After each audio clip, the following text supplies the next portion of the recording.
Pak Arya, ada satu hal yang menarik terkait dengan posisi Wamen atau Wakil Menteri begitu ya. Kalau kita melihat sejak periode keduanya ini, Presiden Joko Widodo untuk kursi Wamen ini tidak langsung terisi semuanya begitu, step by step bertahap begitu. Dan ketika diisinya agak belakangan, ini kan sebenarnya membuktikan bahwa sebetulnya tanpa Wamen pun kementerian itu bisa berjalan begitu, kurang lebih maknanya. Nah ini apakah betul menurut Anda posisi wakil menterinya adalah langkah untuk mengakomodir kepentingan politik atau transaksi politik begitu Pak Arya? Tidak dipungkiri bahwa itu hal-hal yang biasa juga dilakukan di pemerintahan-pemerintahan sebelumnya.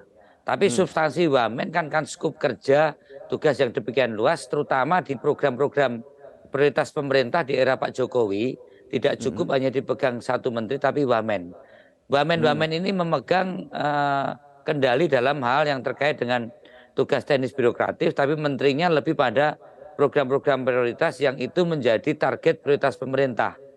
Jadi sektor pertanian, sektor telekomunikasi, kemudian sektor energi, dan yang lain-lainnya yang menjadikan target. Dan itu dalam kendali penuh oleh Presiden yang menurut saya hal-hal yang menyangkut bagi porsi terhadap konfigurasi kekuatan politik di lingkaran Presiden tentunya ada. Tapi substansinya ada lebih pada percepatan program-program prioritas pemerintah. Kira itu, Mas. Oke, jadi tidak hanya murni sebagai transaksi politik saja ya, Pak Arya. Kalau ke Pak Effendi bagaimana Tidak pendapatnya soal posisi Wamen ini? Tidak memungkiri ada itu. Ya, silakan Pak Effendi. Soal wakil menteri ya, ini. kalau di waktu-waktu yang sangat pendek ini, tentu saja pertanyaannya menjadi dua. Ada nomenklatur-nomenklatur yang dibuat lalu dibiarkan kosong. Ada nomenklatur-nomenklatur yang misalnya sudah lama ada tetapi kemudian baru diisi. Maka segala rasionalitas untuk mengisi itu di samping hak prerogatif yang sekali lagi kalau itu dipakai ya selesai, nggak ada dialog apapun, nggak ada diskusi apapun. Tetapi begitu kemudian dicoba cari rasionalitasnya kemana, maka selalu akan ada dua hal. Yang pertama, dari berbagai pihak tentu akan menanyakan kenapa ini urgent dibandingkan yang lain gitu.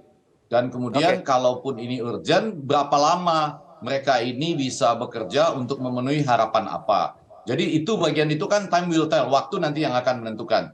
Tapi saya mau garis bawahi bahwa pada malam ini seorang Mas Arya Bima saja mengatakan ya nggak lepas dari hal-hal seperti tadi gitu. Ada semacam, kalau mau disebut transaksi ataupun ada semacam kepentingan-kepentingan yang sekali lagi itu nanti akan dipertanggungjawabkan oleh Bapak Presiden yang melakukan pemilihan itu, atau ketika misalnya kan ada usulan dari partai tertentu, seperti kita tahu Wamenak misalnya ada usulan dari P3 katanya gitu. Jadi pihak-pihak yang mengusulkan ini termasuk juga misalnya One Team Press, kalau itu ada kaitannya dengan korporasi tertentu, ya nanti kita lihat dalam perkembangan sampai di Februari 2024 lah gitu ya.